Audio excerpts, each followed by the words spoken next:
I will never forget the line. And even if that helps me improvise also, because I know the thought. So it helps me say something from my end also. But sometimes that is not the requirement of the character or not the space that that film is in. Like, for example, Razi was not that. Razi, in terms of that script, you had to say exactly the words that were written on the script. Because anything away from that would just change the soul of that character. You know, the space of that scene. Hi, Katrina. Hi. This is a great place to meet each other. That's exactly what I was going to say. Did you ever imagine that the first time we're going to sit across each other and talk about each other's lives, it's going to be recorded? No, I think next time someone asks me that, I will realize it's potentially can be very difficult, but I think it's a good place to get to know someone, I guess, on camera. Sure. Yeah. Should we start? I think so. We should play the... Are you going first? We actually have Should to we do just it press the together? play All right. button. Yeah. Okay. Katrina Kaif and Vicky Kaushal, welcome to Tapecast. You've both had a fascinating journey to stardom, and we look forward to discovering the route to your drive and motivation.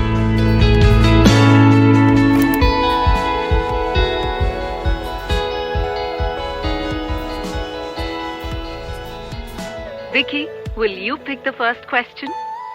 Sure. I will start with family. Your sister Isabel is also joining films. What advice would you give her as learnings from your past mistakes? Mistakes! I just got that. Mistakes! So I think what I felt in the beginning that I was trying to do with her was kind of make her do everything that I had done. And I was trying to kind of advise her almost very similarly into all the things and all the routes that I had kind of taken in my life, and thinking that, okay, this is, I don't even think I did it consciously, it just was happening. A similar plan. And then a similar plan, thinking, okay, this is the way, this is the kind of way that I know, and this is the way that, you know, I think will work for her to be successful. And then now she's been here for about, I think, 8 or 9 months. The best thing I can do for her as a sister is allow her to discover her own voice and allow her to discover who she is, rather than trying to make her into, you know, a person who I think, you know, works for this industry or for any industry. Authenticity is always what works. Always. She's shooting for a film right now? No, she's just about completed a film, which she's... She's already... yeah, she's kind of just about in completion for a film she's done. Wow, So. best wishes to her. Thank you. Okay, so now I'm picking a question for you.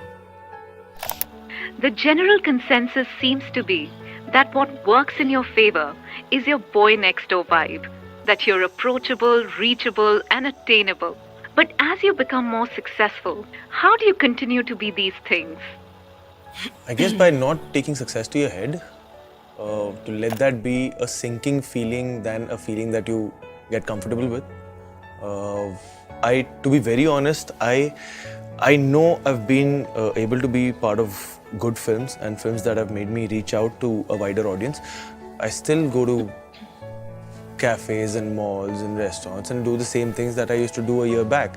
So, and it's also sometimes you have to realize that all they want also is just a couple of seconds from your life. You know, all they ask for is a selfie. All they do is like pay like a compliment to you. That's all they do. And I guess I'll just lose myself if I lose all those things. You know, just that relatability, because that also I feel is an asset to me as an actor.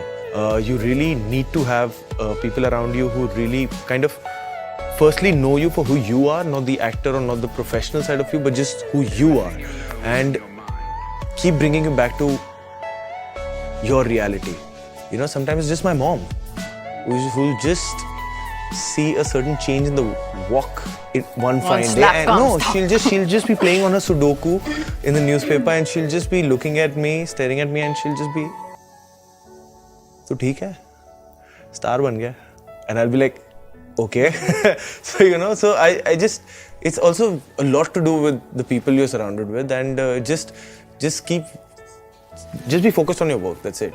You know, I am the same Vicky Kaushal that I was. It's just, okay, they just like me for my performances in the past few films, so they, you know, I'm getting all that love and affection, which I'm very grateful of. But I should just be, I mean, this is the time I know that can't take things for granted. Yeah, You know, that's I the biggest just have mistake to- people yeah, do. They yeah. lose focus on what it was that was working for them. And also there's this beautiful poem called If by Rudyard Kipling. Success and failure just the same. Just the same. And there's this beautiful word. He's called success and failure as imposters, which Yeah. is so true. Yeah. Which is so true, you know. And if you learn how to treat both of them the same, that's the trick. So, and I genuinely try to do that.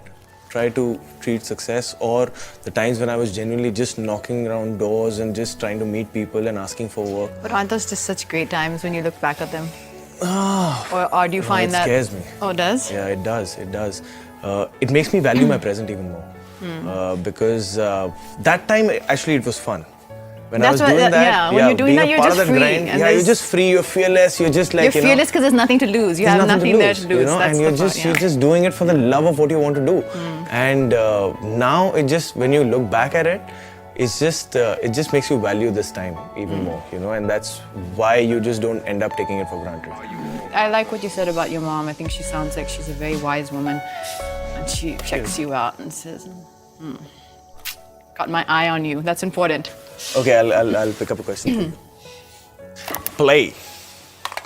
Karan Johar recently declared that it's the age of the actor and not the age of the star anymore. You've been a star for more than a decade. What is your response to that? I think it's always been the age of the actor. I think there is no such thing as a generic star. I genuinely feel that. No, I don't believe it's possible for any actor in the public persona to sustain for a very long period of time the public's interest unless they have been able to hold them by the craft that they are doing. Right. Earlier, it was just you and your movies. The audience didn't see you on Absolutely. platforms. They saw you on Friday in the cinema. Absolutely. And that was, for me, the majority it's been that way for the majority of the films that I've done. Everyone values their time, and everyone, you know, kind of wants to come. They come to the cinema to be engaged or entertained or to feel a certain way. So if what you're doing is holding them, then that means that they are connecting to something that you're saying. I think probably the best way for me to put it is, beyond the points, a little bit like what you said, I don't really take it all too seriously. Right. I don't sit here and open a book and say, okay, now this is the age of the actor, and now people are doing these kind of roles, and now people are doing these kind of roles, and in the last X years, this is what I've done, and am I more of a popular star, or am I more of this, or am I? Right. I don't bifurcate it like that. Yeah. It's not my job to tell you what I am. Right. It's your job to see me and As what I see decide as. what I do for you. Correct. I think that you just can't take all the responsibility, the credit, the pressure, the acknowledgement, and think that it's all us that are doing it. So I don't get too particular into which tag and who's this star and who's a superstar, and at one point you're a superstar and now it's the age of this person, and oh my God, what will we do and where will, you know? Yeah. Like I don't get into that. I just try and remain like, I think for you, you said it's your family that keep you grounded and you have those people around you who tell you that. I try and just keep coming back to where's my center and what's true for me, however I find that center for me, and see what is exciting to me Right. at this point. There was a kind of a phase recently where I realized that in a particular genre, I was not happy when I was there anymore. And it was a space that I had done for a long time. Okay. And all of a sudden I just kind of had this really overwhelming feeling that this particular kind of, projection which is required for this genre was not exciting to me anymore. And simply as basic as the fact that I've done it. I've Right. done it now. Right. So now for me, the only thing I'm trying to do is look for things that excite me. Right. After a certain amount of time, you've also Correct. done and you've seen many of the beats. Right. You've seen all the beats that are there. So now what's going to challenge you? And for me, I realized right now, I think it's the places where I feel that I'm learning something.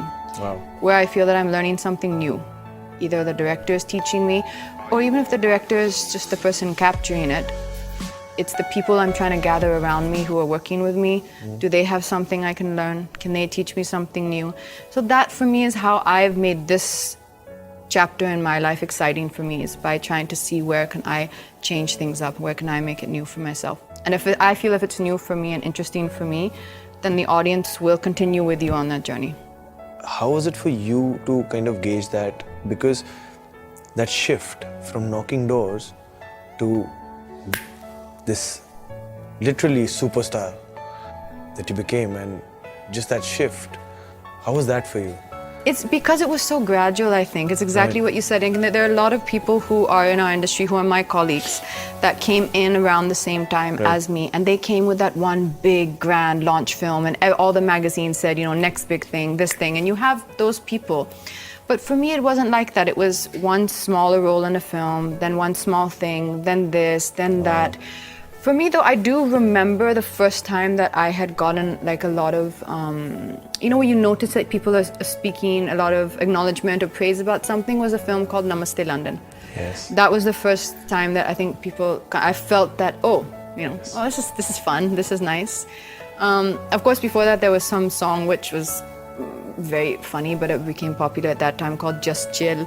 So that song was popular. You know, you talking about your songs reminds me of something. I was in an acting institute. This was back in 2009, second half of 2009. And one of our exercises was to look into the camera and dance on, as in like we had to express it to the camera and dance on Teri Aur. Look into the camera. And be all, Teri Aur, Teri Okay, so you're supposed to take the vibe of the song. And the camera's the girl, obviously. Yeah, it's not like girl, some so that's role the POV play. of the girl, and then you have to act it out. So it's just you talking about your songs just reminded me of that, because I have done that to a camera in that acting institute. Okay, this is really funny. I'm just imagining all these poor students in that camera and following them. And what if the guy is obviously portraying Akshay's part and the camera's the girl? No, it was your interpretation or whatever you feel like doing. It was your interpretation of the song. It was also being. This is very interesting. Being just free, just it was like a movement thing, It and was also like a just movement class. Yeah, just like. So basically, express. one could say that in a small way, I've had a fairly large hand in helping you craft your skill. I'm so thrilled to be to know sitting with that. my guru over here today. Oh no. Okay. Let's see what we should not play for you. Okay. I'm going to take a guess and say Hey something. Vicky, this is Abhishek. Hey. I just want to ask you, very interested to know that as actors, there's always one or several genres that really terrify us, that we feel that we can't do justice to, but still we want to kind of like tick it off our bucket list. Keeping in mind the variety of work that you do and you continue to do, I really want to know is, do you have that one genre that really scares you? And if it is something that really terrifies you, is your approach to it that you want to do it and conquer it, or do you just stay away from it? So as a co-artist and as a big fan of yours, I really want to know, what is that one genre that scares you? I'm actually currently shooting for a film which is in the horror genre. Before this, comedy was the genre that used to really scare me, because I feel, comedy is that one sur. Either you get it right or you're completely off it. But horror is, I think, the trickiest genre to play with, which I didn't know, which I'm learning as I'm shooting for this film.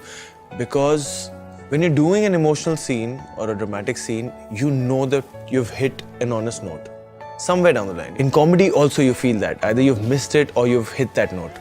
But in horror, you always play acting. Yeah. You always play acting and you're always imagining. Okay, this is the ghost, or this is what we have to imagine, and there's going to be a team of VFX which is actually going to create what you gave that reaction to. And then there's movement, and then you have to create your own world. And all those elements are coming into play.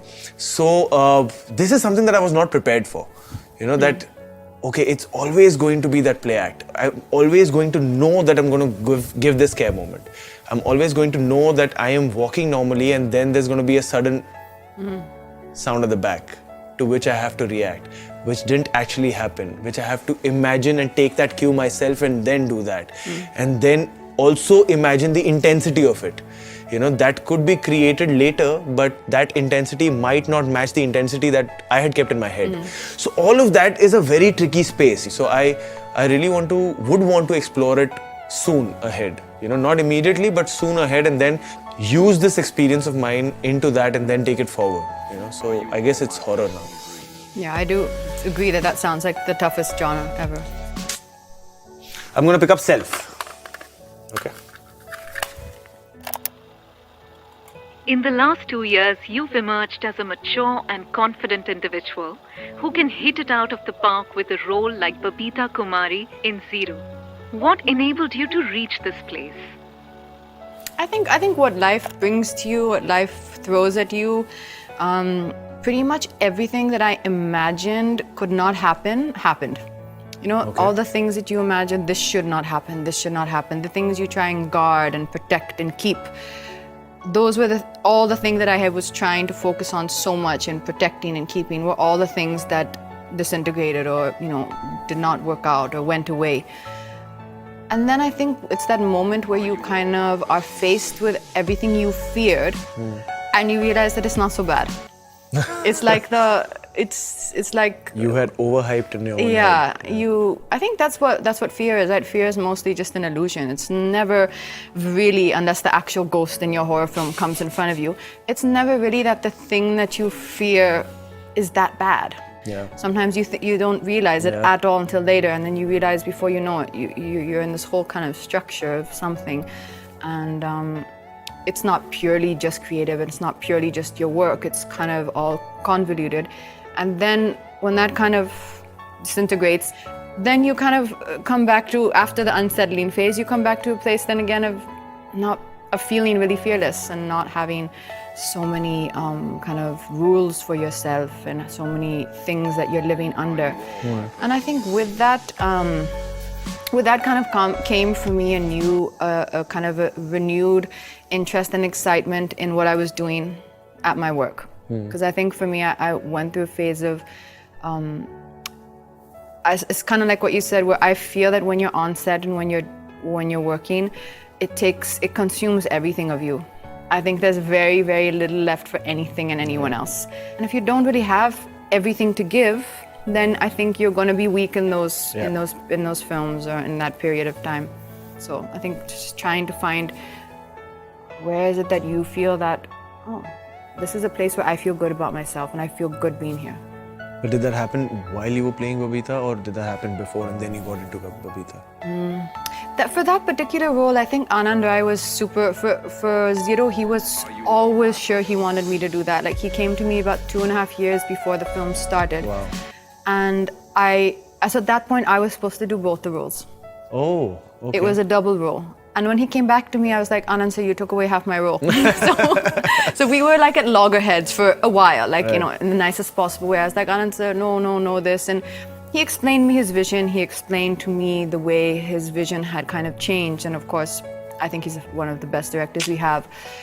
And he was so clear and precise, you know, that he was like, you're going to find it if you just, you know, kind of, if you just submit yourself to this process, Surrender completely. You're going to find it.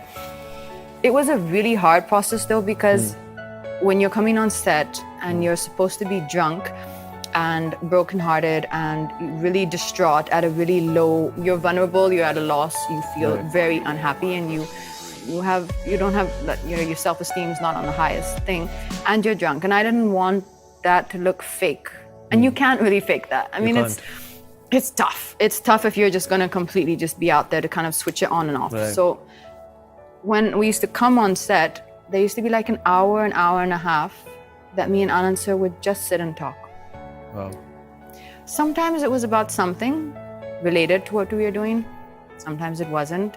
But he always knew, you know, that's the brilliance of a good director. What nerve to touch. Yeah. He always knew which road to kind of push me down, like kind of gently, and then kind of just let it play out. The only tough thing was, because of the CG, there was long periods between each shot. So let's say, you know, they're doing, say, even from a mid to a profile, sometimes that could be like hours. I think out of everything I've done recently, that was something which really excited me. Like, it was really fun to do that. Do you think also because it became like kind of an outlet for you to express what you have inside, to just do it through a character? Because that sometimes happens with me, and I really like juice it out, because I just have this garb of playing a character, but I really want to like... For me now, I've kind of understood it in a different way now, which perhaps I kind of had a different way of approaching things earlier. But now I feel that whatever it is, I personalize it in a very, very real way to me on my level. So it doesn't matter if something is sad, how is it sad to me personally from that lens. But I also just like the freedom. I like the freedom that he wanted. I like that incorrectness of everything. I just like the thing of, because also you're drunk, it also just allowed you to kind of just not have to do everything the right way. And that was... be imperfect. That for me was just the most liberating experience. That was the word I was looking for. So now I'm gonna pick one of these for you. This one is industry. Okay. What have you learned about things one shouldn't do from the artists around you? That's a great one. Firstly, it's taking yourself as an actor too seriously and creating like this atmosphere that, oh my God, there's a serious actor on set who needs like, this kind of this isolated space on set, which actually kind of is a disruption to people around him or her doing their own jobs on set. Sometimes, you also have to take this into consideration that it's not only you who's making this film. It's a team of 200 people coming together and making this film. It could be that light man sitting in that one corner at 20 feet height in that room. Also, because of worked with amazing actors, Ranbir, Alia, Sanjay Mishra ji, and they are so good with their lines, man. They are so good with their lines. That's what I've realized, that the magic that happens, that when you're just so prepared with your lines on set, that's amazing. So I guess, these two that are coming to my mind right now. Was the question things you learned that you should not do? Yeah, should not do. So I shouldn't be ill-prepared with my lines when I come on set. Like that's what I meant, But I wouldn't think that you're ill-prepared. I wouldn't think you've ever come on set without really knowing your script like backwards.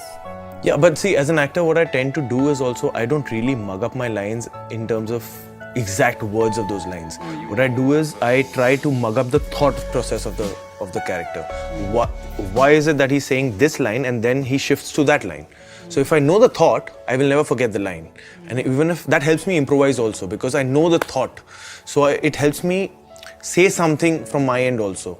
But sometimes that is not the requirement of the character, or not the space that film is in. Like, for example, Razi was not that.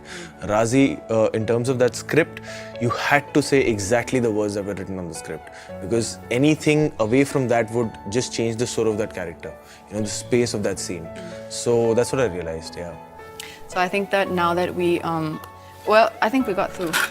We did not too bad. We got through a fair amount. This is what's called the end tape. So I'm assuming that there's going to be like some sort of judgment of what we've done, maybe.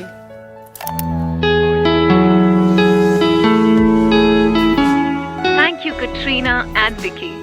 It's been a pleasure to get to know you both a little better. We look forward to seeing you on screen.